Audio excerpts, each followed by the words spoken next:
I'm really very happy that very good subjects have been selected by the Federation. We know it very well that the world is developing very fast. International trade must be at its peak nowadays. So there are so many advantages which the traders have, and we know it very well. When a trader, when a businessman prospers, our responsibility as tax practitioners increases. We have to see that we are more knowledgeable, we are more efficient, we are more effective, so that we can not only help our clients, we can help the society also. Nowadays, international trade has become very easy. Just take a phone call or just open your laptop and you can place an order. But this also gives so many complications. A person from Ahmedabad may place an order with an American so that the goods are to be delivered in Brazil and the payment is to be made somewhere in Peru. Now, question with regard to jurisdiction might arise. So many other questions would arise in this new era, and we have to be equipped with all these things, not only commercial laws. The problems would always, with regard to taxation also, there should not be double taxation. You have to take care.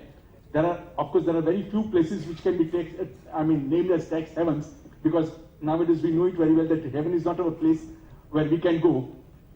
I don't say that taxes are like hell, but anyway, we have to tolerate that. We know it very well that death and tax both are inevitable.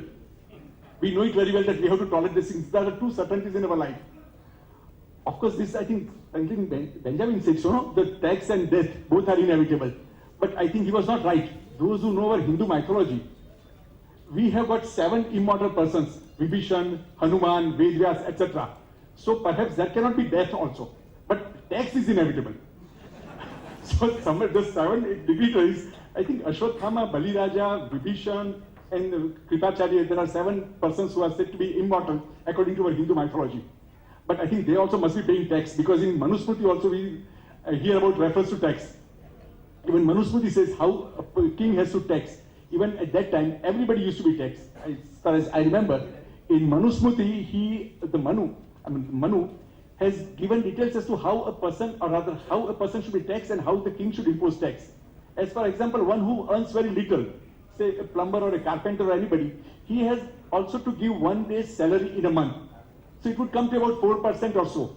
So the tax base was very broad at that time, and nobody was burdened too much. So everybody used to pay tax as we are paying right now, but of course at times there is burden. Even Chanakya also said something with regard to tax policies. He said that the king should impose tax in such a manner as if the honeybee takes nectar from a flower. The flower is not adversely affected. Flower is not adversely affected and honeybee is satisfied. So the king should behave like a honeybee. But we know it very well that in our bad old days, when we are paying 97% tax, you know that marigold, Hazarigal jo kehte hain. So when you earn a Hazarigal, the government used to give you 3-4 petals and the flower was kept with the government.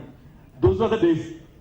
I hope you understand. Hazarigal, they have got so many petals, the government would give you 2 or 3 petals and keep the flower by way of tax.